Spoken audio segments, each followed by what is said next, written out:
The first snow of December fell, as if it remembered the town better than the people did. It settled gently on rooftops and fence rails, softening sharp corners, quieting old grudges, asking nothing in return. Lantern light glowed amber against the white, and the world felt paused, as though even time had drawn a breath and decided to wait. On the eastern road, a carriage rolled in slow and careful, wheels creaking like tired knees. Inside sat Eleanor Whitmore, her gloved hands folded neatly in her lap, her posture perfect, her heart anything but. She had been taught how to sit, how to smile, how to speak with grace. Her mother's voice still lived in the careful tilt of her chin, in the calm way she met the world. Yet beneath the wool and velvet, beneath the polished manners, something fragile stirred. Returning to this town in winter always did that to her. Snow had a way of uncovering what people spent the rest of the year burying. It reminded her of all the things she had not said, and all the hopes she had learned to keep quiet. Eleanor was 25 and already spoken of as if her story were nearly finished. She was rich, yes, rich enough that her father's name carried weight in rooms where decisions were made. But wealth did not keep her warm at night, and it did not soften the way people measured her with curious eyes. Some envied her, others judged her, most assumed she did not need what they themselves ached for. They were wrong, though Eleanor rarely corrected anyone. She had learned that wanting too much made a woman look ungrateful. The carriage stopped near the town square, where frost-laced trees stood like patient witnesses. Eleanor stepped down, her boots pressing into untouched snow, leaving marks that felt too revealing. Across the square, the church bell waited in silence, its rope stiff with cold.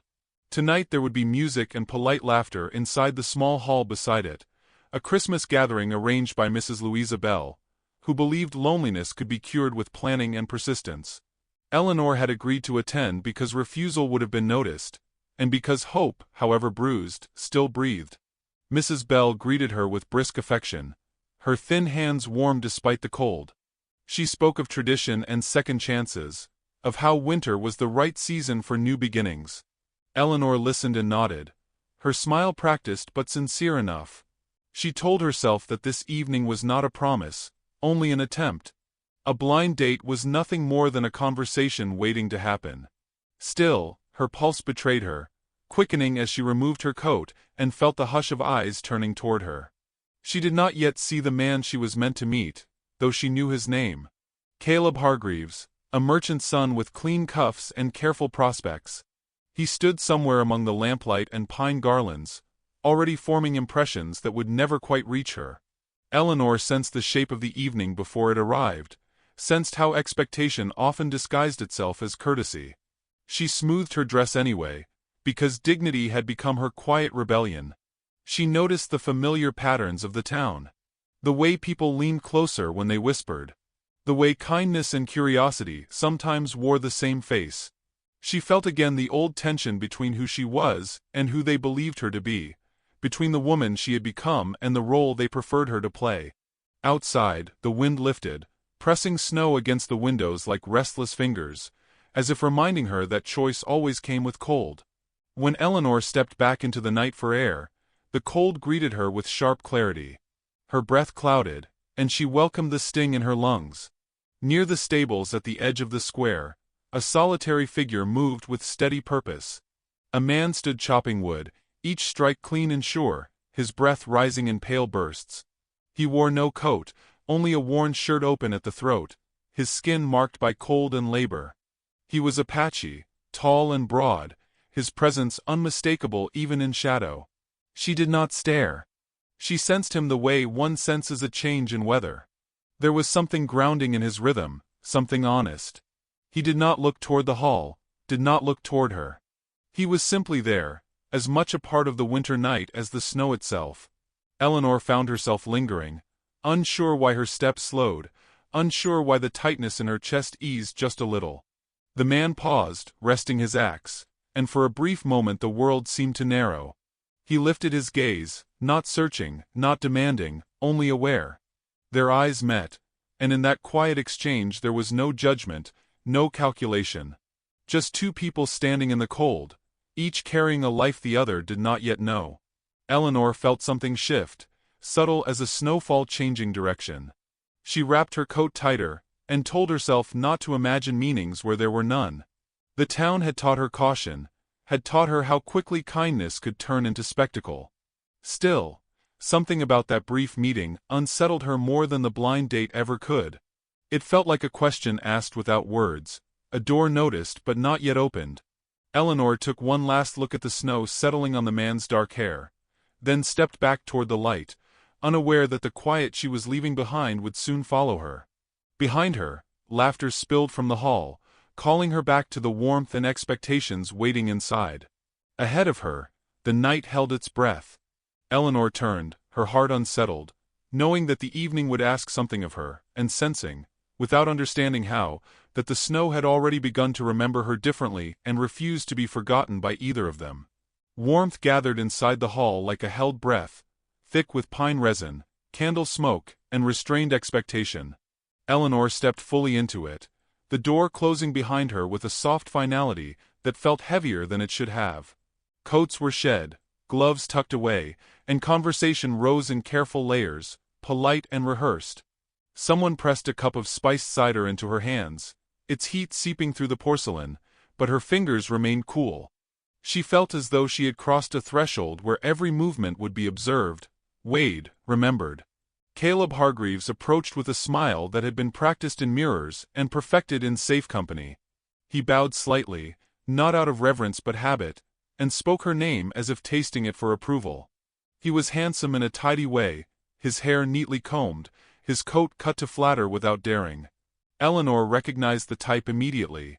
Men who lived by rules they had never questioned. Men who mistook caution for virtue. Still, she met his gaze evenly, offering him the courtesy she had been raised to give. They sat together at a small table near the window, snow tapping faintly against the glass as if listening. Caleb spoke first, asking after her journey, her father's health, the condition of the roads. His voice was smooth, his questions sensible, and Eleanor answered with equal care.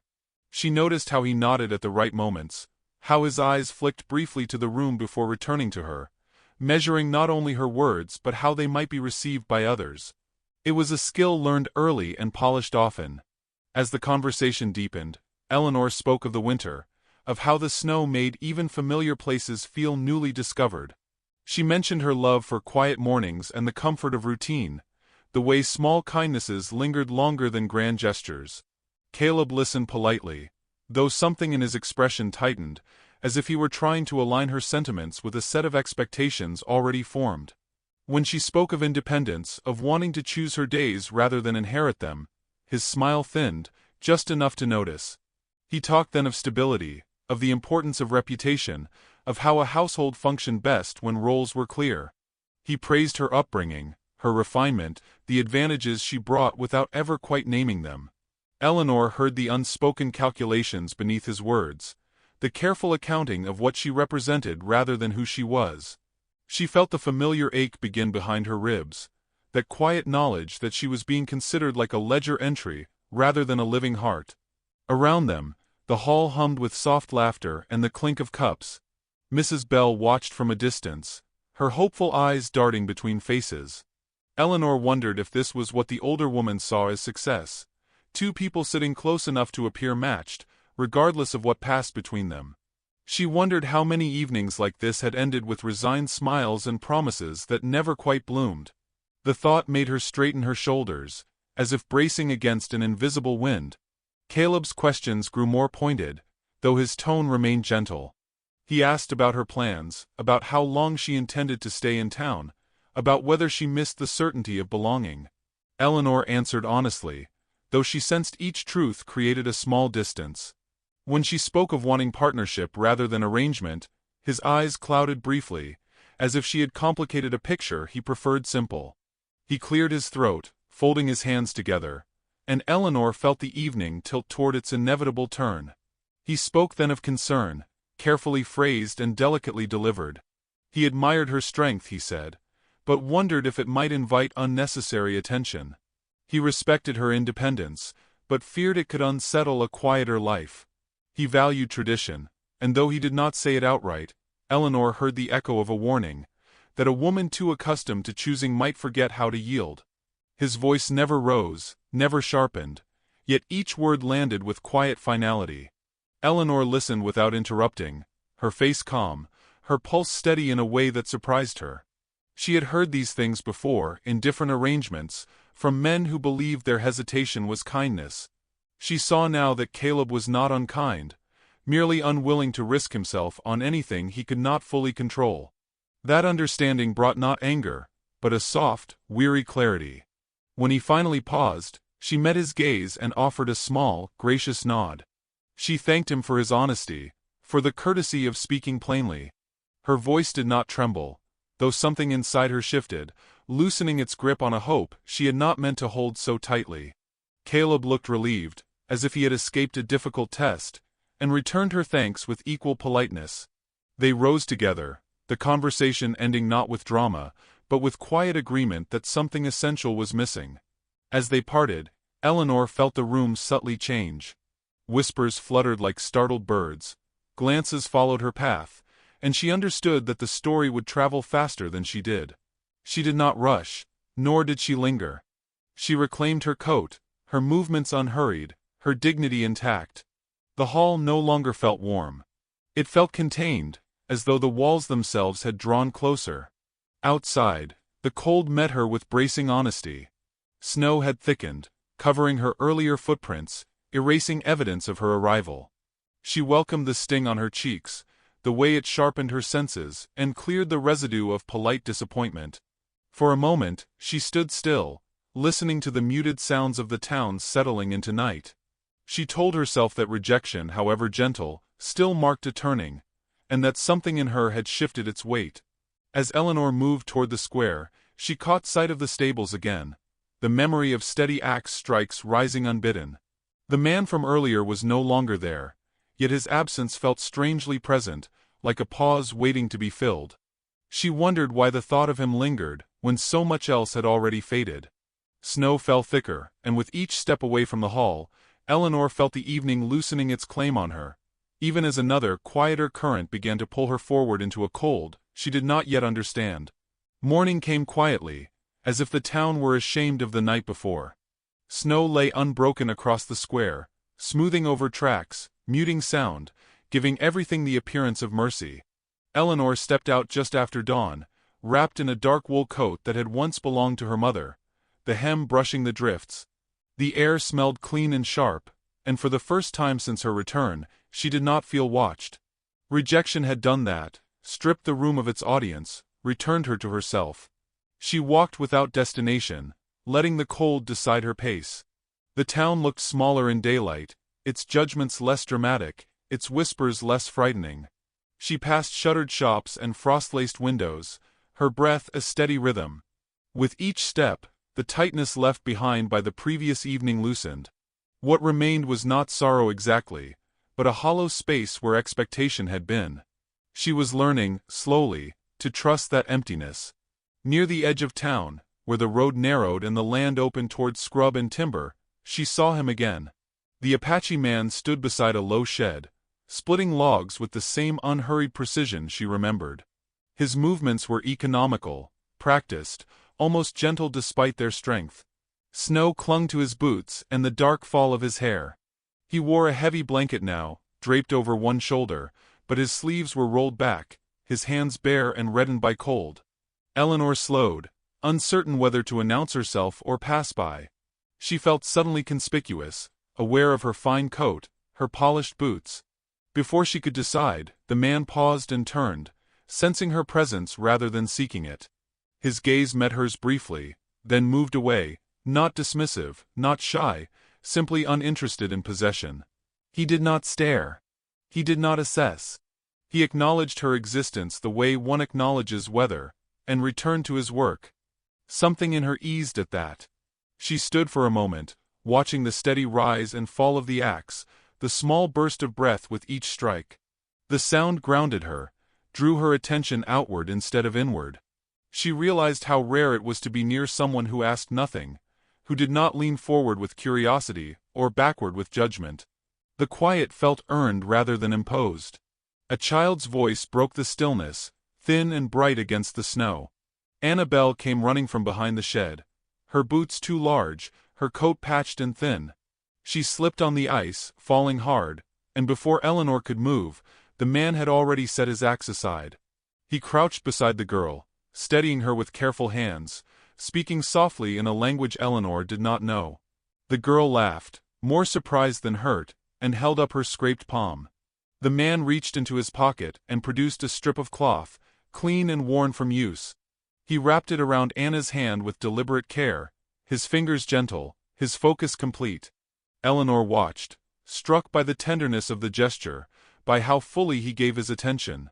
There was no performance in it, no sense of being observed.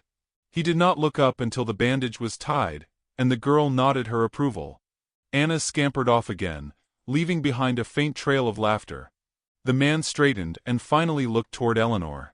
This time his gaze lingered just long enough to register curiosity, tempered by restraint. He inclined his head slightly, a greeting without assumption.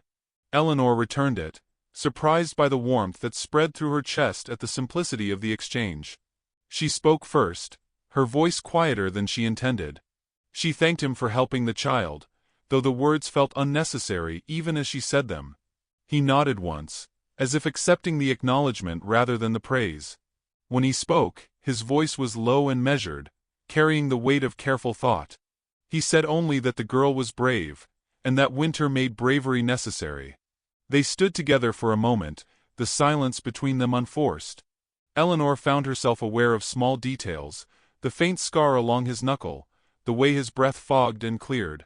She told him her name, then waited. After a pause, he gave her his, Taza Red Elk, as if offering something personal without ceremony. The name settled between them, solid and resonant. Eleanor felt no need to explain herself, no urge to justify her presence or her past. She did not mention the previous night, nor did he ask. That omission felt like a gift. Instead, they spoke of the cold, of how the snow changed the land.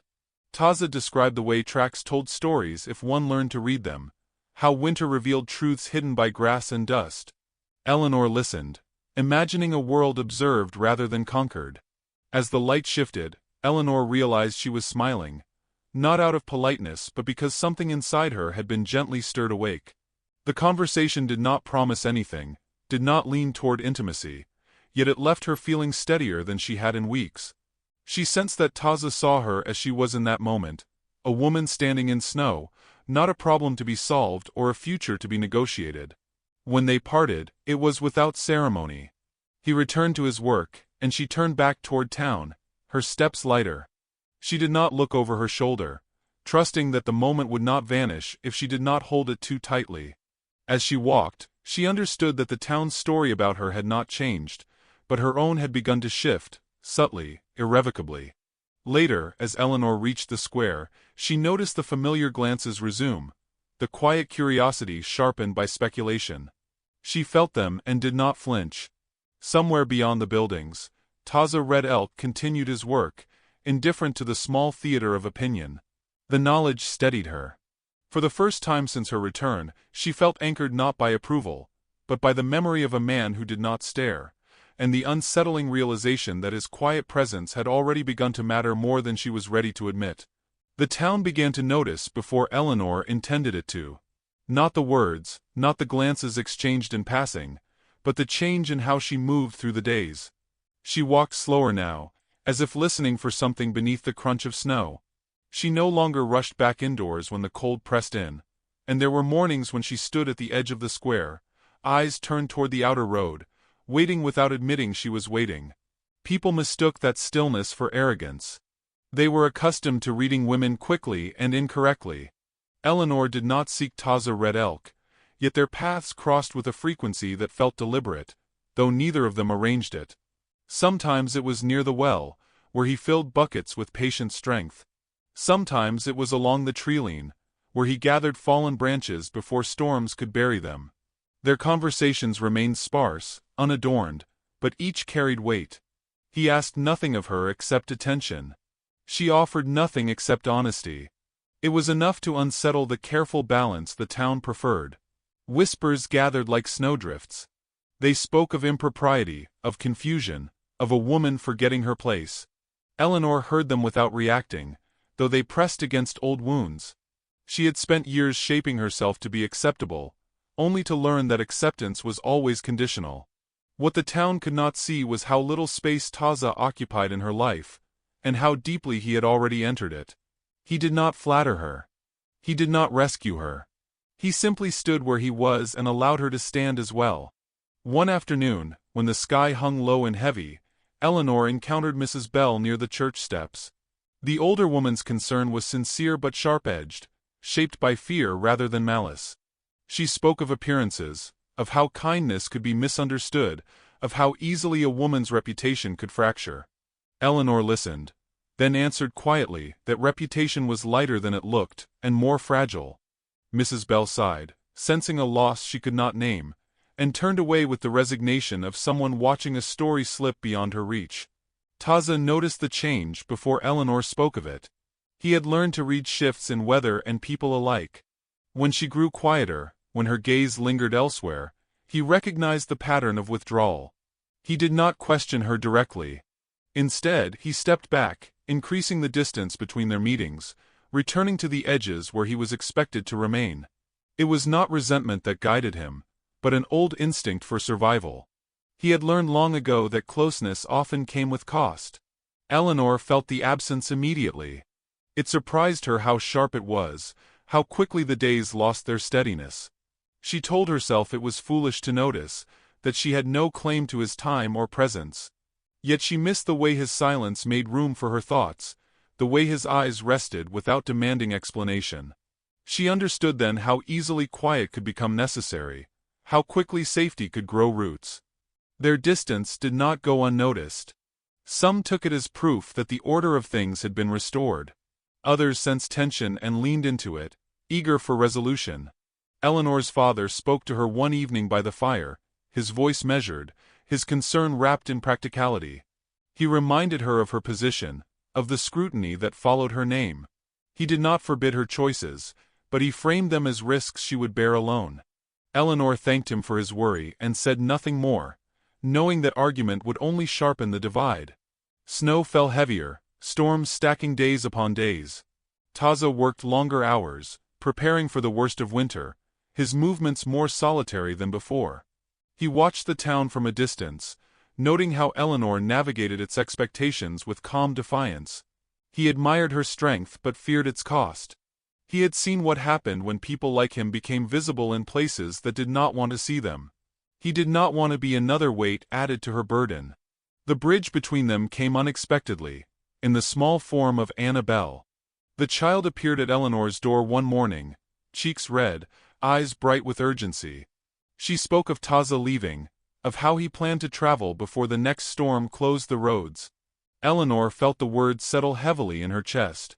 She knelt to the child's level, smoothing her hair, listening to her fear. Anna asked if people could belong in more than one place, if leaving always meant goodbye. That question followed Eleanor through the day. She found herself walking toward the edge of town as dusk approached, the sky bruised with approaching snow. She did not know what she intended to say, only that silence no longer felt like protection. When she reached the clearing, Taza stood with his pack at his feet, the world around him stripped to essentials. He looked up as she approached, surprise flickering briefly across his face before settling into calm. They spoke then, carefully, honestly. Eleanor told him she felt the distance, that it had unsettled her more than she expected. Taza listened, his gaze steady, his posture open yet guarded. He told her he did not wish to complicate her life, that he understood how easily kindness could be misread. He spoke of leaving not as escape, but as preservation. Eleanor heard the resignation beneath his words, and felt something firm take shape inside her. She told him that the town saw what it wanted to see, and that she was tired of living according to its limited vision. She did not ask him to stay. She did not promise him anything. She only said that what they shared mattered to her, and that she would not pretend otherwise. The air between them grew dense, charged with things unspoken. Snow began to fall, soft and relentless. Taza picked up his pack, then set it down again, his decision unfinished. Eleanor watched him, her breath shallow, aware that this moment balanced on a fragile edge. As the snow thickened, he looked past her toward the town lights, then back to her face, as if weighing two truths that could not easily coexist, and the night seemed to hold its breath with him. Snow fell through the night and did not stop, as if the sky had decided to speak only in white. By morning the world had been remade, softened and sealed, every edge blurred into gentler shapes. Eleanor woke before dawn, her breath already awake with thought, her heart unsettled by the unfinished moment she had left in the clearing. The image of Taza standing there with his pack at his feet would not loosen its hold. It followed her through the quiet house, through the slow ritual of dressing, through the pale light creeping along the floorboards. She understood with a clarity that frightened her, that whatever happened next would shape not only her future, but her understanding of herself. The town stirred reluctantly, doors opening into drifts, boots crunching through the deepened snow. Bells rang later than usual, their sound muted and solemn. Eleanor wrapped herself in her coat and stepped outside, the cold biting cleanly at her skin. Each breath felt deliberate. She did not head toward the church or the square. She followed the outer road, guided by something steadier than certainty. The sky hung low, heavy with more snow, yet the world felt hushed, expectant, as though it recognized the importance of the morning. Taza was already awake, standing near the same clearing, his pack still resting against the frozen earth. He had not slept much. The night had carried too many voices, too many memories. He had told himself that leaving was the sensible choice, the respectful one. He had survived by knowing when to move on. Yet the image of Eleanor standing in falling snow, speaking with quiet resolve, had unsettled old instincts. She had not asked him to stay. That restraint weighed more than any plea. When he saw her approach, a flicker of something like relief crossed his face before he masked it. Eleanor stopped a few paces away, the space between them charged with everything they had not yet said. Snow settled on her hair and shoulders, and she made no move to brush it away. She looked at him steadily, her eyes clear despite the cold. She spoke first, her voice low but certain. She said she had thought through the night, had listened to the fear and the hope until she could no longer tell them apart. She said she knew the town would continue to see what it wished, that no explanation would soften every judgment. She said she was no longer willing to live only in reaction to that gaze. Her words were not hurried. They carried the weight of choice. Taza listened, his posture still, his hands relaxed at his sides. When he answered, his voice was roughened by the cold, and by emotion he rarely named. He told her he had learned to survive by staying unseen, by leaving before he could be pushed.